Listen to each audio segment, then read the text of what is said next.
Salut tout le monde! Ce soir, j'ai envie de vous conter une histoire. Il était une fois, dans le désert, un homme qui avait des gouttes d'eau sur lui et il marche. Et il marche, et il marche, et il rencontre quelqu'un.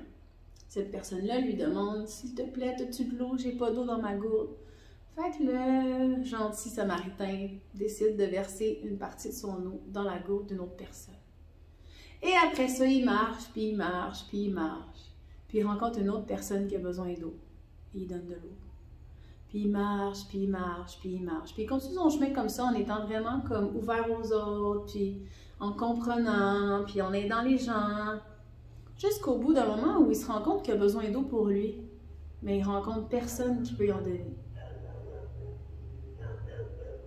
Fait qu'il n'y a plus d'eau pour lui-même. Parce qu'il en a trop donné aux autres sans faire la différence entre ce qu'il a besoin et ce qu'il peut donner. Parce que des fois, on pense qu'on peut donner et recevoir sans être en conscience, puis qu'on ne va jamais manquer de rien ou qu'on va toujours manquer de quelque chose. Ça dépend de notre perception du moment.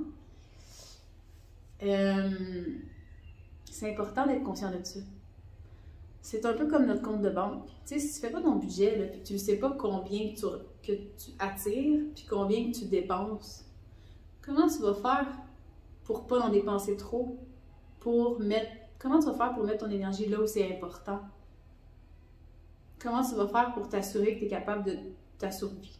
Comment tu vas faire pour t'assurer que tu es capable de t'acheter, faire des choses qui te remplissent puis qui te nourrissent vraiment?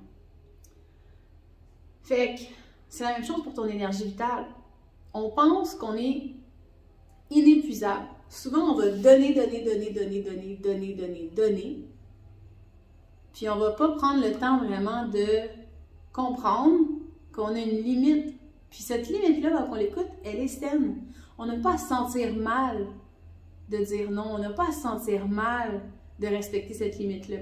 Au contraire, je pense que c'est primordial de l'écouter, mais comme encore plus qu'avant, parce que ce qui nous entoure est encore plus drainant. Il y a plus de pollution partout, ça nous prend de l'énergie. Tout nous prend plus d'énergie. Rester devant notre téléphone, ça nous prend bien plus d'énergie qu'avant, lorsqu'on était tous assis sur un sofa à écouter la même télévision. Parce que ça n'a pas les mêmes ondes magnétiques. En ce moment, quand tu es dans la ville, ça te prend bien plus d'énergie faire ta journée entourée de bruit qui te stresse. C'est tout inconscient. De la pollution, des néons, que tu es à l'intérieur, tu sais, t'es pas entouré de nature qui te nourrit, puis tu n'es peut-être pas entouré de gens qui te nourrissent, tu es peut-être entouré de gens qui résonnent avec toi d'une façon que ça te draine. Fait que c'est tous des exemples pour vous dire que c'est important que vous preniez soin de votre verre. Parce que si votre verre est vide, là, ben vous allez être vide. Puis il va falloir, à la dure, que vous réappreniez à remettre votre énergie dans votre verre pour vous-même d'abord, puis ensuite pour les autres. Je sais que c'est juste un rappel parce qu'on le sait déjà, mais est-ce qu'on le fait vraiment?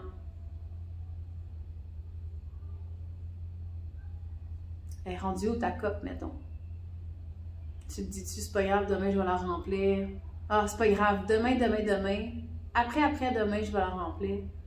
Est-ce que tu essaies de boire du café ou de te surstimuler en faisant à croire que ta coupe est encore pleine quand dans le fond elle est complètement à sec?